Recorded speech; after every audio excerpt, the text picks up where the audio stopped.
Hey there, it's Angie, and welcome back to Midlife Magic and Mayhem. Did you know I have a weekly newsletter? Well, I do. It's where I share my personal musings about what's up for me in the moment, and of course, about the podcast, some of my favorite things, and any upcoming events that I may be putting together. To sign up, head to www.angiebird.com, and I'll put that link in the show notes. Today's conversation is with Colleen Rosenblum and Bridgett Garrett of the podcast Hot Flashes and Cool Topics. Colleen is a former attorney, Pilates instructor, and now podcaster. She raised two daughters, married her high school sweetheart, and she is loving midlife.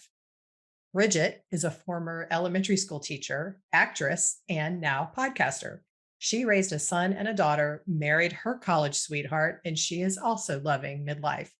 Their show recognizes the multifaceted women in this age group, where they eagerly share both the hot flash side of health and wellness, along with the cool topics side of lifestyle, travel, and fashion. This episode is like sitting down with your favorite neighbors. They actually are neighbors, for a glass of wine or a cup of tea, and just talking about all the different facets of life with sincerity, depth, and humor. We talk about pivoting careers, what challenged them most heading into midlife, the critical element of community at this age of life, and how they find magic in the day-to-day.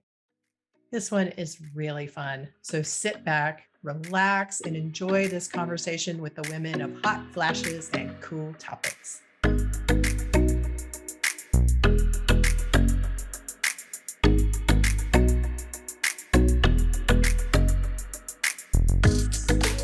Hello, Bridgett and Colleen. Welcome to Midlife Magic and Mayhem. Thanks for having us. We're excited to be here. Thank you. Thank you. And tell me, we just chatted for a minute before we started recording, but I always love to know where people are, both locationally, like city, state-wise, and then where physically are you right now and what are you looking at? I'm looking at you. Does that count? Right. Yeah, totally. Well, let's see. Bridget and I both live in a little town outside of Nashville called Franklin, and we are about 4 streets away from each other, maybe 5 if you stretch it out. And we are both actually taping from closets that we have turned into taping rooms in our homes. Well, yes, I have to say, I have shelves. Yes. Yeah, I'm considering that myself. We're getting ready to move next week, as a matter of fact, into a new place. And I'm trying to figure out this recording situation and where I'm going to do it. And I'm trying to figure out if I'm going to end up in a closet as well. So bad.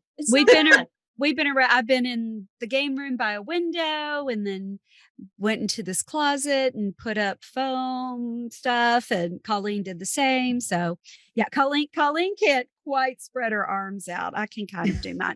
A little claustrophobic, but that's okay. Yeah. I have just like, podcast geekery here. I definitely feel that I'm going to be lining my entire space with foam. Yeah. Wherever I end up. Yeah. It's funny. Yeah. And it just sticking them on. It just peeling sticks the best way. So we've learned a lot in this little journey. Yes. Yeah. So I would love to know, the title of your podcast is Hot Flashes and Cool Topics. Who came up with that fabulous title? That would be me. Colleen did. Yes. Good work. We, when we started doing this, Bridget and I have been friends. We met in our neighborhood years ago. And when we started this, we knew the demographic that we were speaking to, but we didn't want to just be a menopause podcast. We wanted to talk about everything to do with midlife and beyond. So it just made sense to kind of add something so you knew who you were talking to, but we kind of umbrellaed everything else under the cool topics. Mm-hmm. Yeah, I can remember we were coming up with, we couldn't decide, like we wanted to have a bullshit meter because we were tired of people telling us stuff like that is just bull, but this kind of all worked out the way it did. And it's been really great. It's been 3.5 years, and we jumped in not knowing anything. We have a friend that has a very different podcast, And we like just camped out at her kitchen table and made her show us how to do. We'd call her, can we come over? Can we come over? And showed us how to do stuff. And I can't believe, that we learned all this, but you can learn new things when you're over 50. It's really amazing. Yes. Yes, you can. Yes. You absolutely can. This is the time. I say this all the time. Like, this is the time to step in, not step out. Like, we can absolutely learn new things. We can absolutely pivot. So speaking of pivot, I know you women had previous lives before podcasting. So I would love to hear from each of you kind of what your story is and how you got to be where you are now. Who do you want to start, Bridgett? Oh, okay. Well, I'm from Kentucky.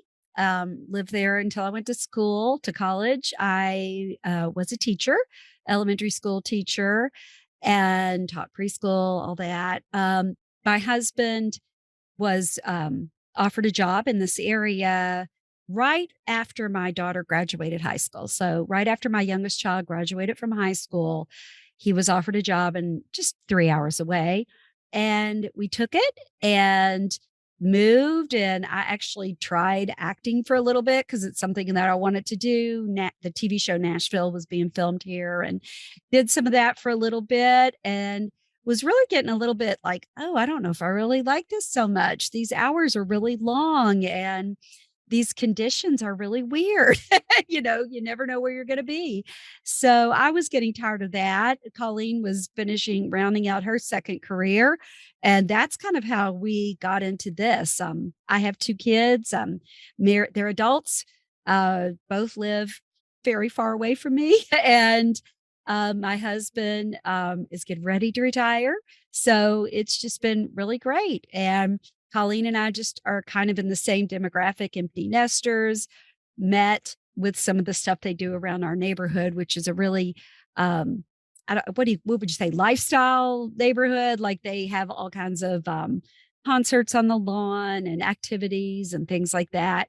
And I think that's kind of how we met. So that's kind of my story. You would be correct. Yes, yes. And for me, I was born in Jersey and went to high school in Florida, lived there for years and years. And what my first career, because I've had several, my first career was as an attorney, and not a big fan of that. Didn't really care for it, but learned a lot. And then pivoted a 180 to becoming a Pilates instructor. And so I taught, I say I have like the 12-year itch because each career I seem to do. So Bridgett got about 9 years left. Yeah. Like 8.5 more years. 8.5 more years. And then, Bridgett, like Bridgett said, we were both kind of finishing up our second careers. And I have 2 grown daughters. They actually live pretty close. One's in the room next to this one. And the other one's married, but she's not far away. So we wanted to talk about things that no one else was talking about. And Rich and I were like, oh, how hard could a podcast be? And we learned very quickly that we were very naive to think you just press record. But it was right before the pandemic hit. So we were blessed with having people at home and them wanting to talk. And so we got some really incredible guests, and we really kind of honed our skills the first year or 2 of what we wanted, the voices we wanted to have and what we wanted to share. And then menopause hit its stride. And all of a sudden the trajectory was just like straight up and fast. And we've been enjoying the ride ever since. Mm-hmm. Yeah, that's something that I've been noticing too, like midlife women, menopause. Oprah's been talking about it. Drew Barrymore's been talking about it. Justine Bateman, a lot of these people are from their own angle are talking about women in our stage of life right now. Jamie Lee Curtis, Michelle Yeoh winning the Oscar, all this stuff. What about this time right now? Why do you guys think, you women, why do you think that midlife women are so hot right now? Well, we seem to be having a moment. Mm-hmm. Number one, we are hot. We are aging better. Yes, of course. Physically. Honestly, we are aging better and we're taking care of ourselves. And there are opportunities out there for us to live a healthy, long life. And I don't think that the women that came before us necessarily had the opportunities that we had, or the knowledge that there are things you can do to help yourself be stronger and healthier. So we were blessed to be able to do that. And I also think that the women that have some power are getting older as well. So as they age, they are voices that people are listening to. The reality is we are Gen X. We are the older Gen X. The Gen X and young boomers, we have the finances, we have the time, we have the desire to make life better, but the media, the proverbial, they aren't speaking to us. So I think, women and other people in our demographic are like, well, if you're not going to speak to me, screw that. I'll do it myself. I'll start my own company. I'll create a podcast. I will create a brand, because a lot of the brands that Bridgett and I talked to are midlife women who had an issue. Nobody was addressing it. So they were like, okay, get out of my way. I'll do it myself. Yeah. So I just think it's the power of women. We're getting older, but we don't necessarily feel like the generations before us that a rocking chair, hey, if you want a rocking chair, go for it. Yeah. But you don't have to. I think it's an attitude too that women, and we have to thank the people that pushed for women's rights and just to even have a bank account in your own name in the in the 70s, things like that. We're being led by people that are saying we're not going to listen to you. That's not okay. The patriarchy is not okay. We're tired of it. We're going to call it out, and we're going to be really loud about it. And, I think that that's been great that all these voices are getting together, just saying, no, that's not okay to say that. It's not okay to call us that. It's not okay to treat us this way. And we're just going to keep calling you out until somebody gets fired for saying somebody's past their prime. So I don't know, Yeah. Yes. Yeah. I mean, I think the entire country of women, when they heard that, were speaking of what was his name? Don Lemon. Don Lemon. On CNN. Since fired Don Lemon. Yeah. Yeah. I mean, everybody came, and I think that was it was, I don't like for men to say things like that, but when he said it, every woman just came together. I mean, Michelle Yeoh calling it out at the Oscars. Patricia Heaton has been a guest on our show, also did a great big, what was her hashtag? Prime Women? Prime Women, yeah. Yes. So she started a big campaign on Instagram about that. And, Colleen was on it. My husband's the one that saw it. Yeah. My husband saw it and told me about it. And I was like, I looked at the clock, and I know Colleen goes to bed at 10. That's her time. I was like, I'll talk to Colleen. I woke up the next day. She was already on it. She had already put something out. And, it's things like that. Women's voices coming together and just saying, this is what we want. And, we're going to keep jumping and, yelling until you pay attention to us. We're just going to make a scene until you pay attention. Because, one of the privileges that we get from being in midlife is that we don't really give a crap anymore. Like, you don't like me? Oh, well, your problem. It's none of my business how you feel about me. Or you think I should dress like this? Well, you can dress like that. I could care less. Like, you're wasting your energy trying to judge midlife women because we simply don't give a crap. We don't. It's a privilege we have earned that we never thought we'd have. And I think a lot of women still don't realize they have it. And, dumb things like women past their prime and then doubling down on it. It's just tone deaf. It really is, especially from a 56-year-old man. I mean, come on, hello, pot meat kettle, like, you're 56, and I just think it's comments like that are just show how little people really understand what this stage of life is like.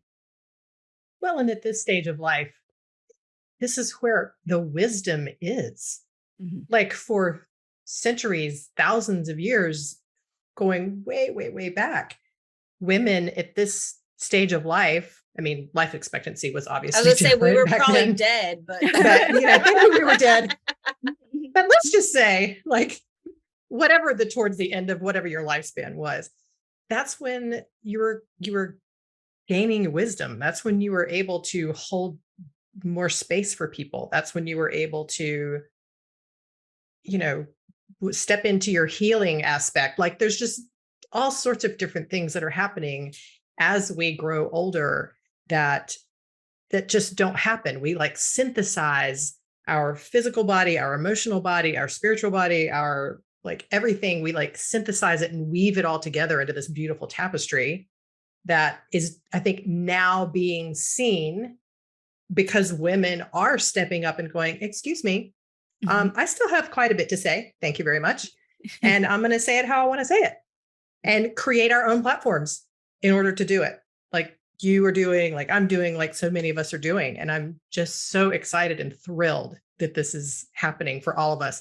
And I was, saw something recently. It was just in the past few days. And I think I'm going to get this right, but that when the Golden Girls was filmed, they were in their 50s. Yes. Supposedly. And like the article was like taking that and then showing it up against the second round of Sex in the City and how those women in their 50s and how drastically different those two images are. Mm-hmm. And I was thinking back, I'm like, with Golden Girls, like I had no idea that they set up that show that they were in their 50s. Yeah. Yeah. I mean, I always say it's the hair. It's the hair. Always, I'm like, I look at pictures from the 50s. I know, it might be a little clothes too. They dress clothes and hair. Clothes and hair. You don't have to do that. You know? No, sure don't. I mean, if you want to do that, good. But you have the choice. Not. There's no. Do you remember the thing saying like you shouldn't have long hair or hair past your shoulders? And I was like, oh, my hair is, I think, longer than it's ever been right now. So and I'm like, I like it, so I'm going to keep it this way. You know, so it's just things like that. Those rules do not apply. And if you really want to get depressed, there's a picture out there of the actors and actresses from Cheers in their 30s and looking so much older. And I think the oldest gentleman who I always thought was, Coach was like 52 or 53. I know. Coach was younger than me. Like that was supposed to, I was like, no, not at all. Yeah. So that is hilarious. I did not know that. Yeah. That's... Take a peek the next time you go on social media. I will. What have you learned? You know, you guys have been doing this. I keep saying guys. I apologize. You women. I do that all the time. I say guys all the time. I know. I'm like, yes, I know. But what do you think? What has been the most impactful thing in your podcasting journey over these past 2.5, 3 years? What's the most impactful thing that you've learned from one of your guests or from some conversation somewhere? Oh boy. I would say one of the most impactful things off the top of my head would probably be our interview with Joan London, because she wrote a book a while back, Why Did I Come Into This Room? And in the book, she talked about kind of a health folder women should have, because we don't think about, okay, we go get our, mammogram, we get our, gynecologist exam, and there is a list of things that we should be checking on our, like a health list, whether it be your eyes and your ears, skin. Yes. And she has a whole folder that she keeps to update. And it really kind of was like, oh, wow, you don't think about that. You always want to get your mammogram and your pap smear, but wait a second, I hadn't thought about the host of other things for your, physical health, your heart health, your mental health, another big factor in menopause that nobody talks about. So I think that was the first thing I thought of when you asked that question. What about you, Bridgett? Well, that was when you said that, I was just thinking about how a big thing, and I know this is more down the menopause route, but how horribly the Women's Health Initiative study of 2002 really hurt so many women. And I remember hearing that, and that, I didn't really go in depth to it back when I was perimenopausal, but I remember thinking, oh no, I'm never going to go on hormones. That can cause cancer. And I can remember this was like 2013. And I remember thinking that, and how wrong that really, or how skewed the data was, or how it really wasn't relaying what the real thing was happening, and that hormones are not necessarily dangerous. Yes, you need to check your history and probably check your family's history as well when you go into it, but they're not the bad things that people act like they are. Now, that's a choice. Women could go on hormones if they want to. If they don't want to, that is their choice. But what was so bad, the impact, and that's been 21 years since that study, and the impact is still bad. And I think another thing was how little people or physicians and gynecologists really know about menopause, how little they are really trained about menopause. That just floored me. I even asked people that are in medical school now, how much time have you spent on menopause? I talked to somebody that was getting ready to graduate, and it's like, not really any time, not much. So it's still happening. So those were just shocking to me. It really is. It's a disservice in so many studies. This is my own skewed opinion, but so many of the studies that are out there, the results are dependent on who's paying for the study. Yes. And a lot of times there are pharmaceutical companies that can possibly be paying for the study. So it depends on who's benefiting and what side they're on. So anyway, that's a that's an out there conversation, but yeah. Also, one of the things Bridget and I were kind of surprised to learn about is how, for the most part, up until the 90s, research was done on men. So even if it was a woman's issue, like menopause, research was done on men. How could they possibly have any realistic information to offer us about our bodies when you're testing it against the male version? It's just fascinating. That was shocking. Yeah. I mean, my son is 30. He was born in 93. I'm like, okay, so is that kind of the year that they started studying on women? So I was going through childbirth, and studies weren't really done. There's just so much that, when we started the podcast, one of the things we were like, are we going to run out of topics? Like, Bridget, what happens when we do like the first 10? And we're 200 podcast episodes in, and there's still so much information to get out there to women. I agree. It's insane how little information, like you were just saying, how little accurate information, especially in regarding health in menopausal women. But there are a lot of people who are making strides forward and really doing good research and getting more information out there in circulation.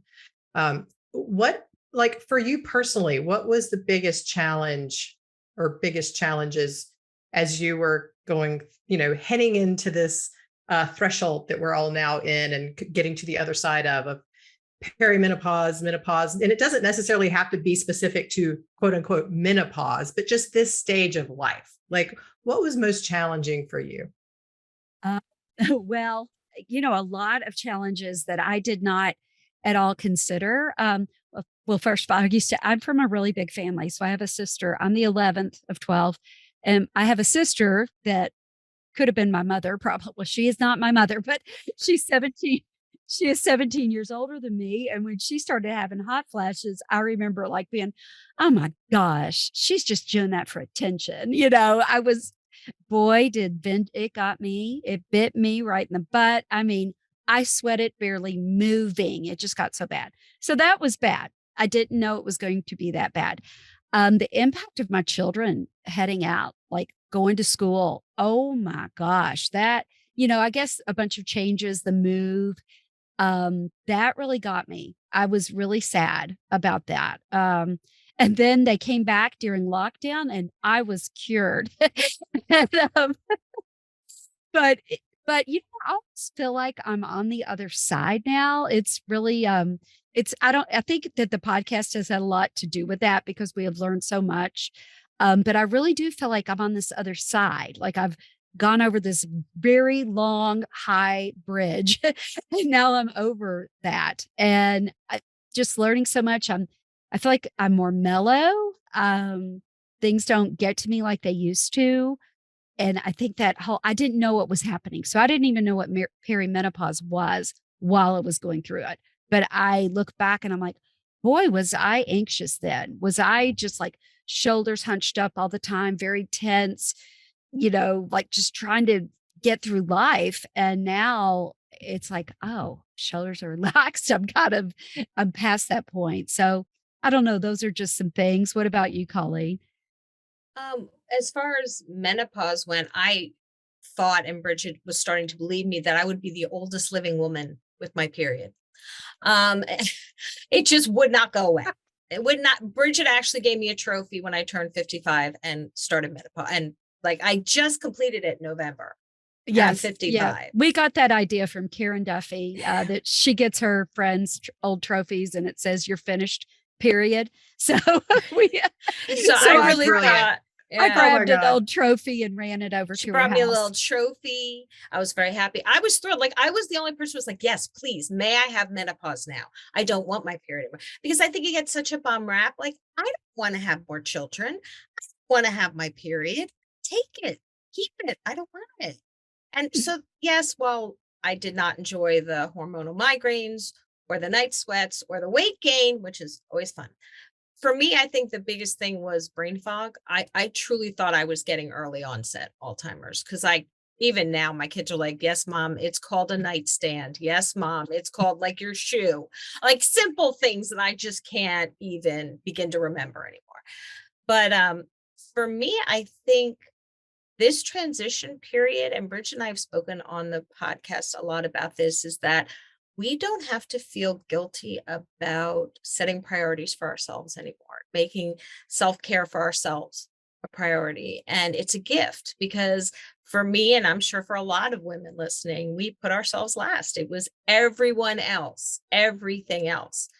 And I don't miss that. I don't miss just being overwhelmed in a day to make sure everything got done exactly the way it was supposed to. And it's just nice to, the one of the gifts I gave myself, because everybody gets sad when their kids are getting ready to graduate high school and be off to college. One of the gifts I gave myself was throwing the alarm clock away, because I had gotten up to an alarm clock for, however many years between two children. I didn't have to do that anymore. And I was like, you know what? I'm going to give myself a gift. I'm going to give myself the gift of, I can wake, and I still wake up at 6:30. It's not like I'm sleeping all hours, but it's just nice to wake up on your own. Like little things that we would take for granted in our 20s and 30s because we were just trying to survive. We can now be like, oh, that's a privilege and I've earned it. And it's okay for me to say that. So I think, not caring what other people think is a great gift. It's a great privilege that we've earned. Putting ourselves first sometimes. I mean, we still will always put the kids as a priority. I don't care how old they get. And I'm in that stage of, I have one married, she's in her PhD program. I really want the grandkids, but she's not there yet because she's still in school. So I'm looking forward to kidnapping my grandchildren someday. They're going to hold that against you. It's on That's tape. It's fine. out there. I told It's them, I had a recorded. friend of mine that when he had kids, he would go out like on a Saturday night to dinner with his wife, and he'd come home to pick them up at his father's house, and there'd be a note. I took them to Disney. See you in a few days. Like, can you imagine? And now is like, I'm like, sure, why not? Like, If I had That's seen awesome. that I'm so note, stealing that. oh, I would have done cartwheels if my in-laws had taken my kids to Disney. I would have been like, we oh. have now. Yeah. I would have been like, thank you. Okay, Yeah. bedtime. Yes. But those were things that we didn't get to do when we were raising our kids. So I'm looking forward. I didn't think I would be so looking forward to this next chapter. And Bridget says that too, but I'm just really excited for this stage of life. I am too. Yeah. I can honestly say, I think this is the happiest I've ever been. I really can honestly say that. And yes, I miss my kids and I love to look at pictures of them when they were little, but you know how it is when your children are little and you're just getting them ready for school. Did you do your homework? Do you have your lunch? Did you bring this? It's like, oh man, it's so relaxing now. It's wonderful. So. Yeah. And there's something about, I think, because when you just mentioned looking back at pictures of your children, and we've moved a lot in the past few years out of choice because to have different experiences. And I'm, grab that boxes of the old pictures and all that. And it for me, in full transparency, gets me a little weepy. I'm like, oh my God, those babies. Oh, they're so sweet. And at the same time, it's such a gift to have the chance of reflection, to be able to have the gratitude to sit where I am now and look forward. Like you said, like, even though I can still feel those feelings of like missing those chapters that are now complete in life, it's like, yeah, but there's still, the book's not done. Like, there's still plenty of chapters to write. So, and they're going to be magnificent on their own in totally different ways. The other day I was listening to Jane Fonda on Julia Louis-Dreyfus's new podcast, Wiser Than Me. And they were talking about the third act. And so like the first act is up until you're 30 years old. And then the second act is 30 to 60. And then the third act is 60 and beyond. And how Jane Fonda had approached that time heading towards 60 years old, and kind of these weren't the words that she used, these are my words, but kind of the cleanup and prep before she got to 60 of like shoring up everything, because like I have stuff to do. I have some things I want to get done when I turn 60 and go forward with momentum. And I just thought that was a really interesting perspective, and it's stayed with me. Mm-hmm. That is interesting. I was, and look at women like her that are still working. And that has given me so much hope, or just so much, like Carol Burnett is today her birthday. I think she's 90 years old today. So many women are living to their 90s. Rita Moreno. Yeah. I think Cheetah Rivera was just on Sunday Morning with Jane Pauley. She turned 90. Yeah. I'm like, look at these amazing people living into their 90s, healthy and with their minds intact. I think it's so hopeful. And it goes back to with Joan London's book, just saying, get these things checked out. And I think I was talking, Colleen, the other day, you and your husband, we were heading to the airport, and I said, boy, for a relatively healthy person, I sure go to the doctor a lot. But it is getting all these checkups. And, I'm like, oh, I can do that for a few hours if it's going to find out what's going on in my body and, tell me what I need to do to live a long, healthy life. Yeah, I'm a huge believer in keeping your physical systems in order. Yeah. Yes. Because it makes a difference. If you feel like shit, then you're going to not have energy to want to do things. And it speaks to brain fog and all these other things, like keeping all that up to date and healthy as possible, so we can have energy to go out and still be vital contributions to society. Yes. Because the world needs voices of people bringing true wisdom from a healthy perspective. Absolutely. And it's a lifestyle. We had on Dan Buettner, who writes about the blue zones, 5 areas in the world where almost all people live to a centenarian, 100 years old, and they are not doing HIIT classes. They're not, doing crazy things. They eat a very plant-based life, food. They have community. They have a purpose. They get up wanting to learn, like lifelong learners, having something to look forward to. But the connection and the community aspect, it's really hard because a lot of people, especially coming off the pandemic, they're so isolated. And now it's kind of like stepping back into that world. A lot of people are uncomfortable about it. And it's so important as we get older to have a community of positive, not negative, but positive people around us that, give you like a charge, a positive energy, because it's easy to go down that. A lot of people think I have to look backwards all the time, but you can feel both things. You can miss the days where your children were younger and still have something to look forward to. Still be looking forward to that trip you have planned next year, or, just going out to dinner tomorrow. It doesn't have to be one or the other. They don't have to be mutually exclusive. Absolutely. And I agree wholeheartedly about community and surrounding ourselves with other people who are up to something. Yeah. Right. Mm-hmm. Right. Yeah. And he was saying the movement throughout the day, like they don't, like Colleen said, they're not doing this great big Boot 1 camp. hour boost, but they're throughout the day. They're doing something throughout the day. So it really is great to hear that. And another person we talked to was Daniel Levitin about successful aging. And also, the gift of having these people. So you don't want to dismiss people just because of their age. They've got the experience. What surgeon would you want doing your surgery? Somebody who just graduated, or do you want the guy that's done 5,000 surgeries, on this? So he did talk a lot in his book too about just the wisdom of having someone there that has experienced and really knows what they're doing, whatever it may be. Hmm. What are you, both of you, either one of you or both of you, what are you most passionate about right now? Like, what are you craving? What's like really lighting you up? Bridgett knows the answer. What I've been working on 200 miles an hour. Yes. Yeah. We are hosting our very first in-person event in October. We're very excited. And we actually can thank Don Lemon for the title because it's Conversations with Prime Women. And so thank you, Don Lemon.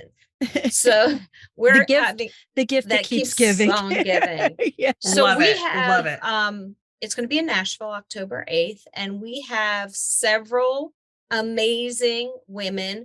What we wanted to do is we wanted to take all the topics that we hear from our listeners every day, what they want to know about women 40, 50, 60, and set up some interactive panels, not lectures, but interactive panels. So we have one on boss ladies where we have several CEOs coming. We have women's wellness and longevity. So we have some longevity experts. We have primetime women like Melissa Gilbert and Leah Thompson and Mindy Cohn coming on. We have style and beauty.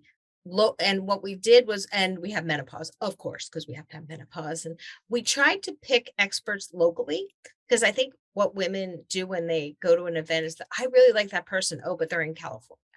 And you can't, we want to be for people to be able to go, okay, just go outside, make the appointment. Like if you're excited about this doctor, well, they're right here locally. If you're excited about this stylist, they're right here locally, because we need women to feel seen and heard in our demographic. And I think that's harder and harder. At least the media makes it seem like it's harder and harder. So we have both been working like crazy on getting the final panelists fit and getting everything out, but we will start opening up tickets and stuff soon. So I will let you know all about that fun stuff. Mm-hmm. But yeah, I think what I'm passionate about right now, always my kids, but this event has definitely got me full throttle going. Oh yeah. Yeah. Kind of the same. That's top of my mind. My children, my family, of course. I mean, they are top of mind. So like if anything should happen, it's like I think, Colleen, her poor daughter had this terrible injury last year. We were getting ready to like have an interview. You were getting ready to go on a cruise. I was getting ready to go to Europe. Yeah. And I mean, so when your family, like her daughter, broke broke her elbow, broke every bone in her body. No, she did not. No, she had what they call the terrible triad. She is getting her PhD, but she works part-time at a preschool for children with special needs. And one of the kids was spinning, and she went to pick her up to slow her down. And the momentum took my daughter down. And to protect the little girl, she put the little girl behind her. So she landed on her elbow, shattered the elbow, tore all the tendons. Yeah, it was not fun. Her leg. So she was hurting all of them. Fractured her ankle. And then called me going, Mom, I think I broke my elbow. Yeah. And I'm like, I'm on my way. So, if that happens, you've got to stop. You got to take care of your family, but this has been so exciting. That I'm so excited about that. My husband's retiring in June. He is thrilled and he's excited to help.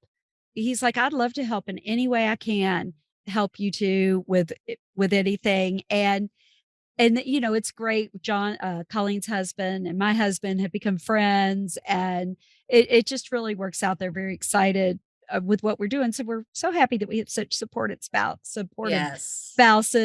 But this event is really something we've really wanted and thought about doing for a while, and trying to get it to come together. Many of them, actually. Yes, we're hoping to do New York and then LA next. Yes, we're trying to get them, around different areas. So to get the conversation going, we've met so many incredible women in this space, And when we started this, we really didn't know a lot, but there are other women out there like you who are trying to get this word out. There's something out there and they want it. And it's amazing. Now we'll go to something and we'll see the people that we've met or interviewed, like, oh, I haven't seen you in person yet. Yay. But now we've seen some of them 3 or 4 times at different events. It's been really exciting.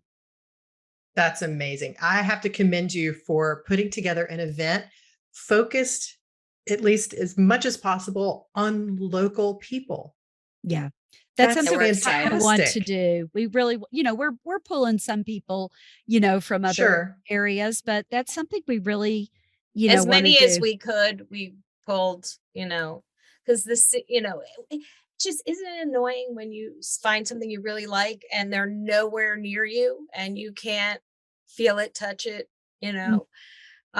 so that was something primary importance to us, is that we supported local, especially women-owned companies at each location that we do, and just to get women out there talking, because again, community, Right. and there's so much to talk about.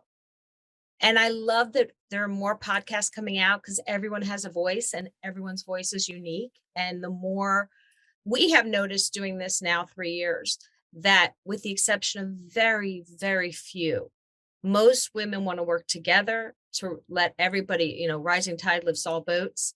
Everybody, we're not in competition with anyone. Like, we all can work together to make our voices louder. And that's been, having come from the field of law for a long time, it's a very nice change. I can only imagine. Very Right. nice change. And another thing I think has been so great about this time of life is just forgetting those taboos that we were told, oh, your nice girls don't talk about that. They don't talk about that. You don't, it's like now it's like it doesn't faze me now to say vagina. I'm like, golly, even 15 years ago, I'd be like, I'd be whispering it. And it's so funny. My son edits our videos, so he hears everything. I send them to him, and I'm telling you, he probably could be a gynecologist, even though he's not. Never been to med school. His wife is going to thank you. He's not married, but whatever the day comes. But he does that. So it is amazing. Now this doesn't face him. He doesn't think it's taboo. My daughter doesn't think it's taboo. My husband's great talking about these things. It's really been amazing and has really really helped with my Catholic girl upbringing. Well, I think you have such a good point, and I could talk about this for days and days and days about taboo, because I mean, I grew up in the South, and kind of the same, there are just certain things that we don't do or talk about. Right. And breaking these taboos has been the most liberating thing, and normalizing the conversation around body parts and health and menopause and sex and pleasure and all these things. I mean, like, my kind of specialty wheelhouse is around sensuality and pleasure and all that, because that's been my life experience. So it's the thing that I really put out in the forefront when I'm speaking to women, because it's a huge deal. It's a huge deal. Yeah. And but I love that you brought in taboo, because it is this time of life. You just kind of start to question, wait a minute, why do I even think that? Yeah. Who told me that? Why do I need to believe it? I actually don't need to believe that, because it's not how I feel. And we start tuning into how, no, this is what I think about that, no matter where it came from originally, or who told me, or all this stuff that gets kind of put on us over time. It's like, no, I'm going to take all that off and I'm going to think exactly what I want to think. Yeah. And it's so important, because our kids are watching us. So if we can break those taboos, they can take for granted all the conversations that because certainly the world is in a weird place right now, and we are moving backwards for a lot of things. But if we don't keep the momentum going of opening the conversation, there are so many women, when we tell them, oh, there's a little pink pill that's approved by the FDA. I'm sorry, what? There's a pink pill approved? Like, they don't realize, or if we say sex is not supposed to hurt, they're like, well, I just thought either I have no desire for it or I just thought it was going to hurt. It's like, no, there are things you can do to enjoy it. So it's kind of sad how we've gotten to that point where suffering in silence is somehow rewarded. Yeah. And it's another point we have learned through this space is how much social media will people who try to sell things to help women, anything sexual aids, anything to help with dryness, anything, that they get banned or they get an ad blocked from social media, and it's not happening to men's products. And so that is so blatant that it'd be people that are like really wording things very well, and it's still getting banned. And how many, and I loved Joan London said this, how many bendy penises are we going to have to hear about? I just loved that she said that. She's like, I'm tired of, my gosh, they won't let me talk about this, but they'll talk about a bendy penis. So, it is. And so that was another one. We were at something in New York last week, and an event for Her MD, and it is amazing the women up there that are entrepreneurs in this space and trying to create things for women, and how they're and they were talking about the Center for Intimacy Justice, I believe. Yes, which is a group of those brands that got together to. One brand called Dame actually sued Facebook to get it in there, and it's interesting that things are happening behind the scenes that we don't even know about. Right. Exactly. And I think Dame actually also got into a lawsuit. This was several years ago. It had something to, I don't remember exactly, but it had something to do with billboards in the subways of New York, because you could advertise Viagra, but they could not advertise their very beautiful, very discreet female sex toys. That was it. She talked about that last week. Yes. Insane. Yeah. It's something about the word pleasure. Like she had to sue for using the term pleasure as opposed to like a medical, for some reason, and they can talk about penises and it's a rush emergency FDA approval. For women, like you have to fight to get one little pill approved. So it's an interesting conversation, one that we definitely want to explore more, but it's interesting. It's fascinating. There's so much tied up into it. Yeah. Well, I appreciate you guys so much. I have one last question. So the title of my podcast is Midlife Magic and Mayhem. So how do you create magic for yourself? Bridgett, how do you create magic? It's really just doing things that I like. This time of life, I have the time to be able to really do something I want to do.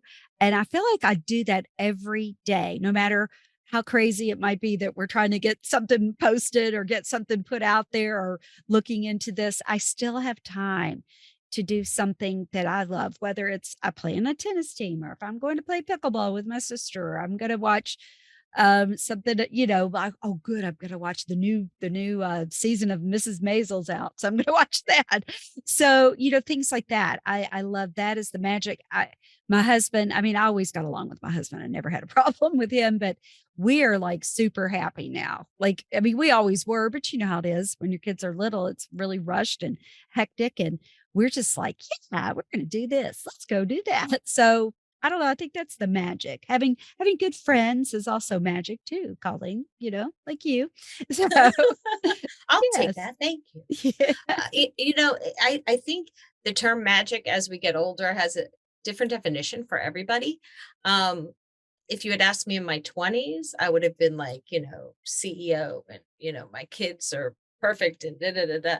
Now it's like just really enjoying a day is magical. Getting out and taking a walk, getting, like Bridgett said, laughing with my husband, because that is the person who has walked this life with me for almost 38 years. And we just get it. Like, it's joyful. It's just a joyful experience. So I think magic comes in all different ways. It just depends on the day, but I could definitely say I try to find it, like Bridgett said, in watching my kids, just being able to be adults and being like, wow, sometimes I just look at them like, I made you. Like, I made you. I still can't believe I made you. and just watching them kind of shine and do their own thing. There's just so much to it, but it doesn't have to be huge. It doesn't have to be earth shattering. It just can be joyful. I totally agree. It's just having the awareness and paying attention that there is magic to be noticed. Like it's already out there. It's all around us. No matter, it could be the worst day ever. And there's still something that we can pay attention to, contact, touch, grab, whatever. It's like a little tiny little magic dust that fills us up and helps to remember what it is to be alive. Mhm. Absolutely. And I don't think Yeah. any of us would have even seen that at 25. Oh, We just no. would have I didn't even think about 55 when I was 25. I didn't at all. 55 was Golden Girls when we were It was. 25. That's right. That's right. Yes. Yeah. But I do love the title of your podcast as well. I mean, I love that, Oh, midlife magic thank you. mayhem, because we certainly have the mayhem a little too. bit, yeah, a little bit of both. A A little little bit of both. mayhem keeps us on our It toes. is. So It yeah. is. Yeah. Well, Colleen and Bridgett, thank you again so much for coming and spending this time with us. And again, I think everybody should definitely go listen to Hot Flashes and Cool Topics. Actually, I just listened to this morning, I was listening to the one about people pleasing. Oh yeah. She yes. was great. She was great. Ooh, Yeah. Natalie Lou. Yeah. raise my hand on that one. Oh, I Woo! know. I learned I have to re-listen to apply, what she said, the things she And it said. kind of was like, she's like, there's 5 different people pleasers. I'm like, what happens if we fall into all of them? All of them. Yes. What happens? Yes. We apply it to every one of them. Mhm, yes. Well, thank Yeah. you for listening. And thank you Thank for you. having us. This was fun. Yes. Absolutely. Really appreciate it. Absolutely. Thank you so much. I'll hope to be in touch soon. Yes, definitely.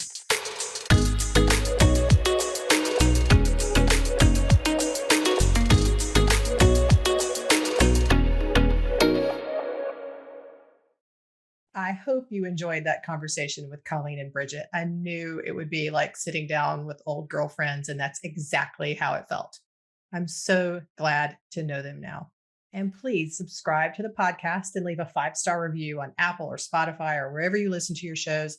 This will help the show gain momentum and help other sisters out there who are also looking to bring some magic and mayhem into their lives as well.